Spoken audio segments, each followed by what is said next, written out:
আমি এবং আমার সহযোদ্ধারা এই জাতীয় সংসদের প্রাঙ্গণে আমরা এসেছিলাম। ছাত্র জনতাকে সাথে নিয়ে ফ্যাসিস্ট মুক্ত করেছিলাম এই মহান জাতীয় সংসদকে। আমরা একই সাথে গণতান্ত্রিক সংস্কারগুলো সাধন করতে চাই। 70% মানুষ গণভোটে তাদের রায় জানিয়ে দিয়েছে মাননীয় স্পিকার। গণতন্ত্রে জনতার রায় সার্বভৌম, তার উপর কোনো আইন বা বিধান চলতে পারে না। মাননীয় স্পিকার, আমরা বিচার চাই। জুলাই গণহত্যার বিচার চাই, শরীফ ওসমান হাদি হত্যার বিচার চাই, গুম খুনের বিচার চাই, বিগত সময়ে হওয়া লুটপাট এবং দুর্নীতির বিচার চাই।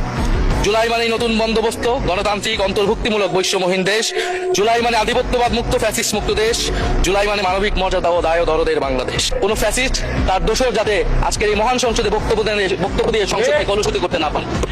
আমরা ফ্যাসিস্ট মুক্ত, আমরা ফ্যাসিবাদের দোষর মুক্ত জাতীয় সংসদ চাই। মাননীয় স্পিকার, আপনাকে ধন্যবাদ। ইনকিলাব জিন্দাবাদ।